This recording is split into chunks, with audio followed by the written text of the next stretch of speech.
my wife is a hygienist. And so in early June, we started to see spikes in Vegas, and we started to see issues, obviously, with asymptomatic patients starting to show up at doctor's offices and dental offices. And so the doctors here in Vegas stopped taking patients, but the dentists did not. And so there was a big concern and big wonder and worry about aerosols with certain types of machines that are used in offices for dentists for cleaning, in particular Right. for hygienists.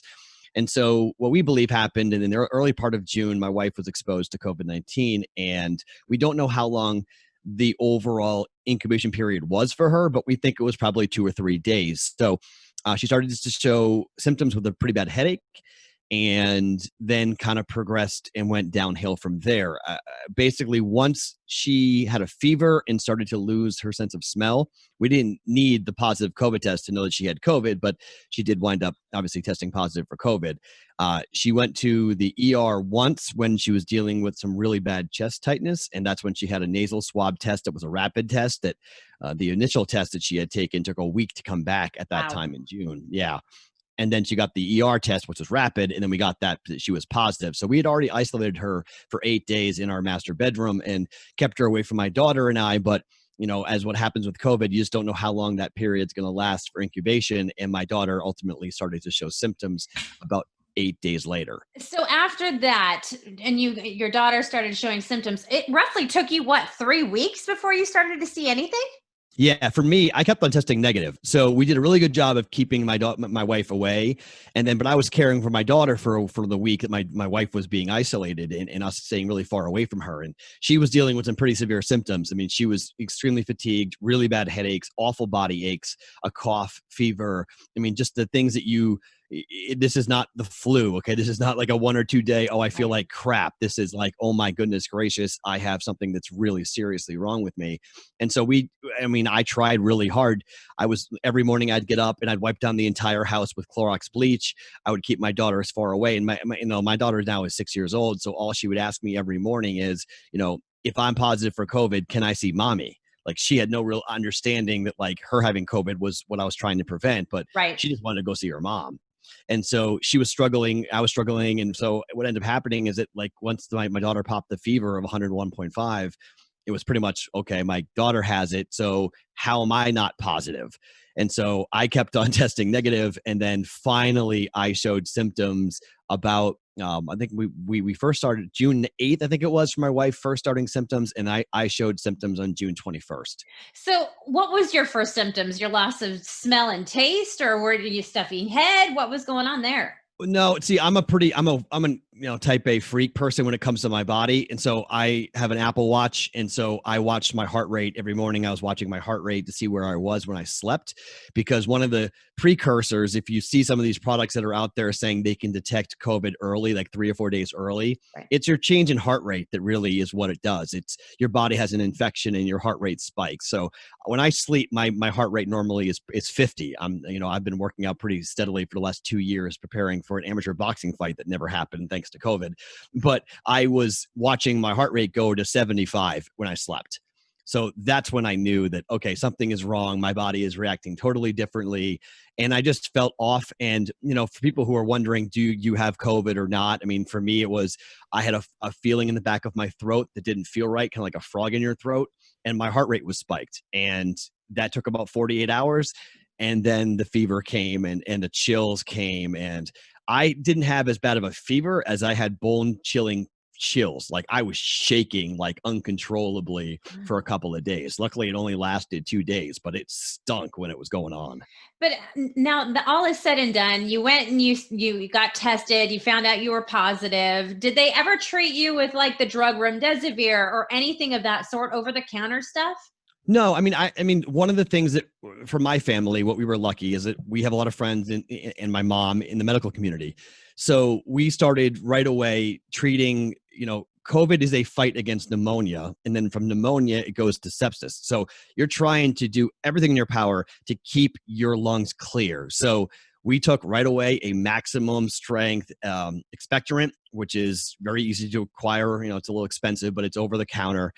We took, I was pounding liquids in my first 48 hours of having real symptoms of COVID-19. I drank 160 ounces of basically like a Gatorade type of drink, and just trying to replace. And I still was not, my body was still taking more. I was not dehydrated, but I wasn't like going to the bathroom every 2 seconds, given how much my body was fighting against the virus. So we took that. For us, sleeping on your stomach is really important. We bought a blood oxygenation monitor on Amazon. So, that's one of the big keys, that if your blood oxygen level drops below 90 on those monitors, you got to be really careful. And so for us, we never dropped below 90. So we were lucky in that case. So we didn't have any lung issues. We weren't put on ventilators. We weren't, a case where we had to be treated with aggressive drugs. But it's August and we're not 100% through this yet. Right. So just because you said that you weren't treated with drugs and you didn't have any problems with your lungs, didn't necessarily mean that was the end of the battle for you, Matt. Tell us a little bit about the post now afterwards. So they call us the long haulers, and we're the ones with mild symptoms. And we're the ones that, sometimes if you get that serious case and you're in the hospital in the ICU, you sometimes, if you survive, hopefully, you're actually recovering quicker than those of us who are having the mild symptoms. So I've had chest pains for a while now, and last week they got pretty significant, and it was over a 3-day period where it was Tuesday, Wednesday, Thursday, where it just got progressively worse. And it just felt like someone was grabbing my heart and squeezing my heart. And given all of the problems and worries that we've had here with, Major League Baseball players and other athletes, people who are totally healthy, having inflammation of their organs. I'm 43 years old, so it was somewhat scary going, okay, we need to go and have this checked out. And I went into a walk-in ER, and they immediately sent me to a real hospital because they said you can't play around with this. And we ran a variety of tests. I was in the hospital for 48 hours, and right before I got discharged, I had about a 20-minute conversation with a cardiologist who looked me square in the eye and said, "I wish I could tell you something better than this, but you have COVID, and we can't explain this. We're seeing this every day. People coming in complaining of chest pains and undescribable, untreatable, undiagnosable issues with COVID, but they just don't know. And the doctors and nurses are doing an incredible job to figure out what this virus is, but that's the unknown scariness about it, is that they just don't know." So what's the next step for you now, Matt? Clearly you're still recovering from COVID. You're, what you say, is a long hauler. What are you doing? What are you doing to keep your family safe, or what are you doing to stay healthy?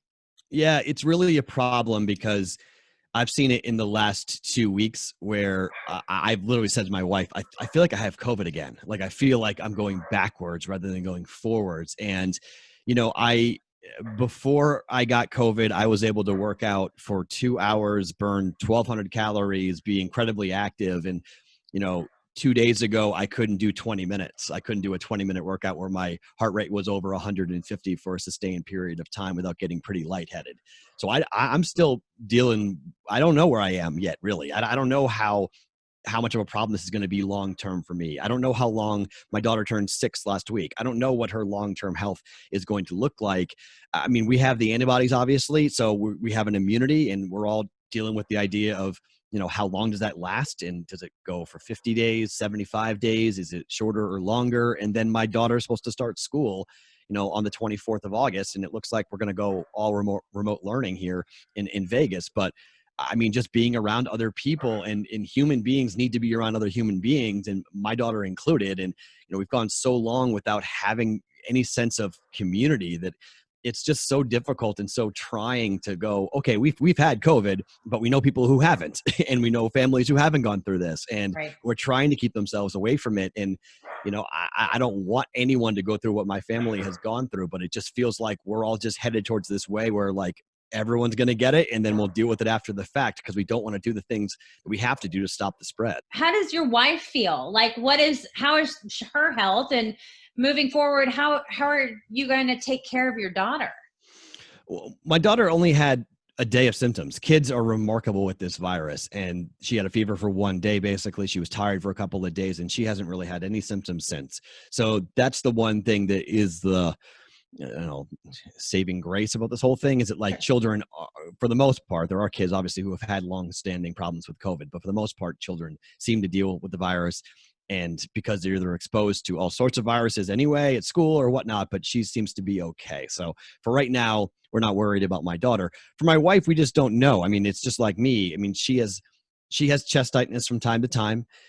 She hasn't had the same type of workout issues that I've had, but I'm about 2.5 weeks behind her. So watching her type of symptoms and where she has gone, but she seems to be okay. She's back at work. I mean, she does get tired at times in the afternoon more than she has in the past, but for the most part, she has come through and been okay. And the one thing men, we tend to have issues with our heart more than others. I have heart disease in my family. My grandfather died of it. So there was a lot of concern with me when I was having the chest tightness about my heart. But luckily, after they ran 2 days of every test you could dream of, that they came back and said, well, your heart's healthy and your lungs are clear and you're whatever you're experiencing, we can't really tell you why. But for that matter, at least I know that I can push myself, and it's just basically whatever I can feel like doing. And day by day, week by week, just trying to get better and get back to where I was. Do you feel normal?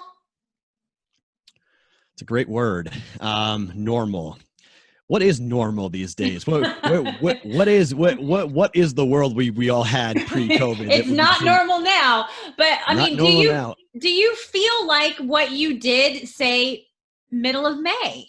No, not even close. I mean, COVID has changed me dramatically. I mean, the stress of COVID is there regardless for everybody, but after you get it, the unknown is one of the more difficult things, because you just don't know what each day is going to bring. You don't know what your long-term health is going to look like, and you don't know if that pain that you had in your side is just some weird issue, or is like, why does my kidney hurt today? Like, that's weird. Like, am I dehydrated? Am I dealing with something else? Like, it just causes you to go through all these different checklists in your brain. And so it's a mental fight as much as a physical fight. Sure. But the physical fight is me trying to get, back to some level of fitness that I was in. And I'm simply not even close to being there. I mean, it's, I've heard other people in the media talk about this like mental fatigue and depression that you get yourself into because you're mad that you can't do what you once did. And I've tried really hard just to say, okay, each day we're going to try to do what we can. And eventually, hopefully 6 months, a year down the road, one foot in front of the other, we can kind of get back to where we were. But no, I'm not. I mean, I'm not the same person post-COVID that I was pre. Are the doctors interested in like taking your plasma and testing it on other patients?